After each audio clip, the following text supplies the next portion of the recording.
Hello tout le monde, how you doing?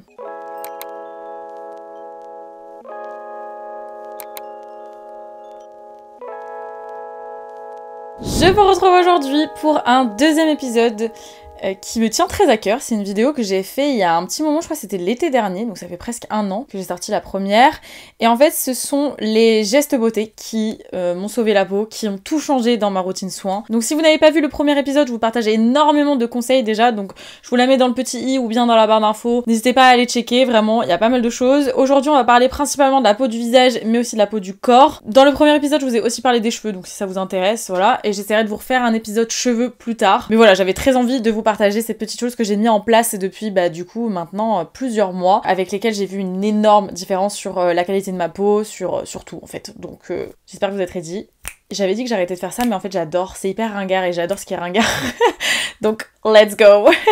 Alors la première chose, c'est que j'ai totalement éradiqué l'eau micellaire de ma routine soin. Oui, j'ai complètement abandonné l'eau micellaire. J'utilisais celle de chez Bioderma depuis des années et des années. Je n'achetais qu'elle et je n'utilisais qu'elle. Et j'ai complètement abandonné l'eau micellaire. Je n'en utilise absolument plus. En fait, j'en utilisais uniquement pour démaquiller mes yeux un peu mieux après mon huile démaquillante. Maintenant, j'utilise uniquement les cotons démaquillants, les cotons réutilisables de chez Makeup Eraser. Vous savez, ça démaquille même juste avec de l'eau. Et c'est ce que je fais en fait. J'utilise mon huile démaquillante après mon nettoyant. Et ensuite, je passe la lingette réutilisable de chez Makeup Eraser sur mes yeux pour enlever les résidus de mascara. Très généralement, c'était surtout pour enlever ça. Et ça suffit amplement. Donc non seulement c'est bien meilleur pour ma peau, c'est bien meilleur pour l'environnement puisque j'utilise plus de coton jetable, j'utilise que mes cotons réutilisables et j'ai vu une énorme différence sur la qualité de ma peau. Donc voilà, j'ai complètement éradiqué cette chose. J'avoue que moi je rinçais pas mon eau micellaire. Après si vous en utilisez une, vous la rincez, je pense que ça va, mais moi j'ai préféré totalement l'éradiquer, j'en ai plus besoin. La deuxième chose évidemment c'est les cotons réutilisables. Mine de rien ça a un gros impact sur l'environnement, mais c'est aussi un gros impact sur la qualité de ma peau, puisque les cotons que j'utilise sont beaucoup plus doux sur ma peau. Il y a plusieurs côtés en général, enfin il y a deux côtés en général, un côté un peu plus exfoliant et un côté plus doux.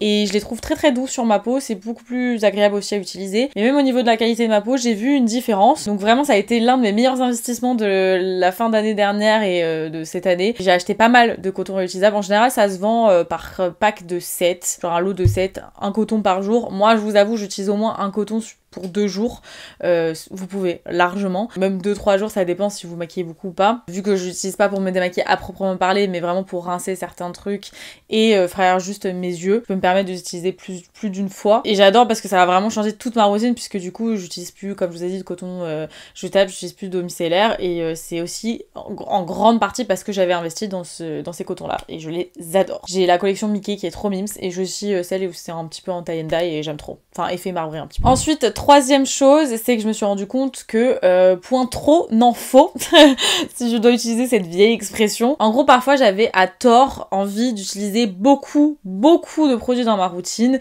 avec beaucoup d'actifs différents, et au final c'est pas très intelligent de faire comme ça. Surtout si vous n'avez pas l'habitude d'utiliser vraiment des produits skincare un peu particuliers, si vous y connaissez pas énormément, c'est mieux d'avoir une routine simple avec genre 3-4 produits grand maximum, plutôt que d'utiliser une énorme routine à la coréenne où vous allez vous perdre et peut-être que vous n'allez pas réussir à utiliser les bons actifs, enfin en tout cas ceux qui vont ensemble, parce qu'il y a certains actifs qui ne vont pas avec d'autres, et donc ça peut vous faire plus de mal que de bien. Donc moi je trouve que c'est plus intelligent d'utiliser moins de choses, mais de les utiliser correctement, et vous aurez plus de résultats. Donc moi je conseille toujours aux gens qui n'ont pas forcément l'habitude d'utiliser des produits skincare, ou voilà, qui n'ont pas vraiment de routine, moi je dis toujours huile démaquillante, nettoyant, sérum, crème pour le vraiment basique de chez basique. Contour des yeux aussi très important, je le dis toujours, et crème solaire bien sûr pour la journée. Mais voilà, moi ça c'est pour moi le basic starter pack. Après vous pouvez bien sûr intégrer dedans une lotion tonique,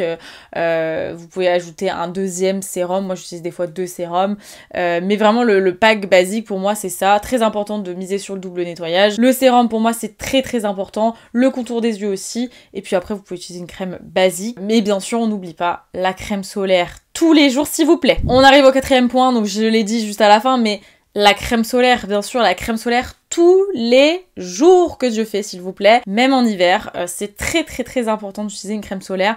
Il y a plein de gens qui vont dire oui mais quand on a une crème solaire on bronze pas, c'est faux. C'est entièrement faux, j'ai plein de photos qui prouveront le contraire. J'ai utilisé des SPF 50+ quand j'étais dans certains pays en vacances et je suis revenue pain d'épices. La crème solaire, ça va pas vous empêcher de bronzer, puisque le bronzage en fait c'est une réaction naturelle de l'épiderme face aux rayons du soleil. La crème solaire, ça va empêcher certains rayons du soleil de pénétrer dans votre peau et du coup d'attaquer certaines cellules à l'intérieur de votre peau. Si vous appreniez un minimum ce qui se passe dans votre corps quand le soleil touche votre peau, je pense que beaucoup partiraient chercher une crème solaire très vite, parce que je vous assure que ça fait des dégâts de fou. Le bronzage, le bronzage c'est bon pour la peau. En petite quantité, ça va venir renforcer l'épiderme, etc. C'est pas forcément mauvais quand c'est bien fait, c'est-à-dire des expositions courtes, en se protégeant du soleil, à intervalles réguliers, c'est-à-dire pas vous exposer 3 fois dans l'année, 7 heures par jour. C'est genre 10 minutes par-ci, 10 minutes par-là, toujours en se protégeant du soleil. C'est comme ça qu'on bronze sainement et qu'on bronze en plus durablement, sans abîmer sa peau. Je trouve que c'est important de le préciser, mais s'il vous plaît, la crème solaire, surtout sur le visage, tous les jours, s'il vous plaît. En dernière étape de skincare, crème solaire. Vous mettez du 15, même si vous voulez pas faire grand effort, mais au moins du 15.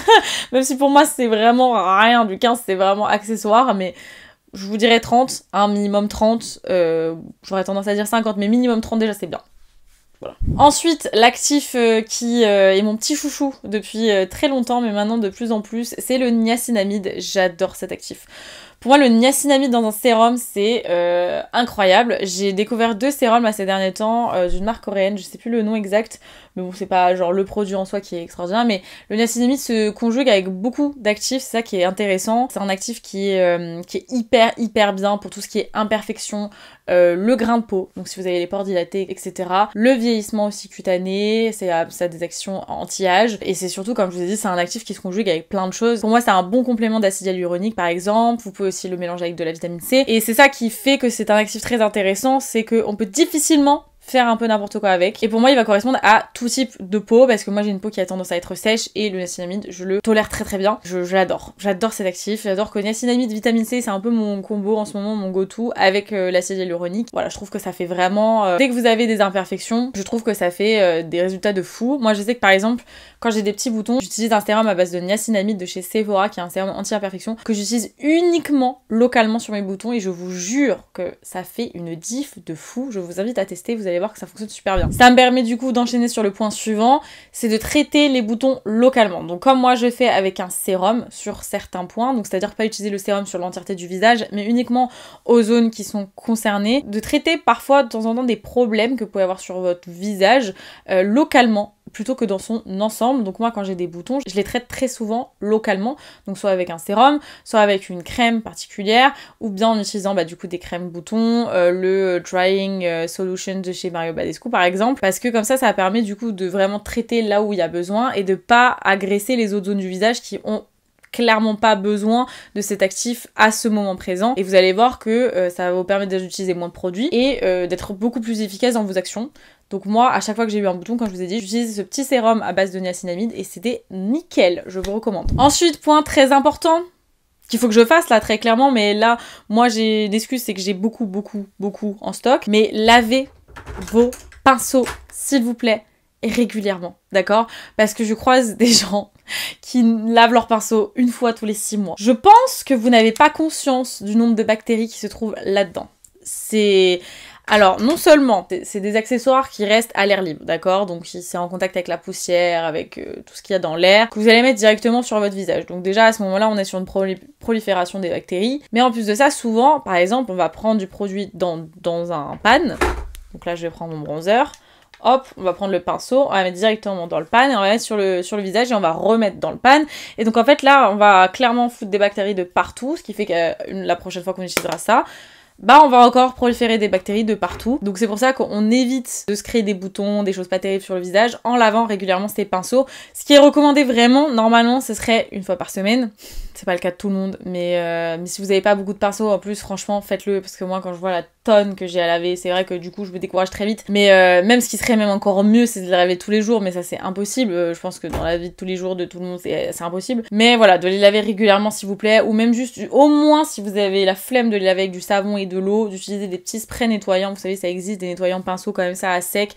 vous faites un petit pchit sur votre pinceau, vous essuyez sur un mouchoir et on n'en parle plus, ou sur une serviette et c'est bon. Et au moins ça, ce sera déjà excellent.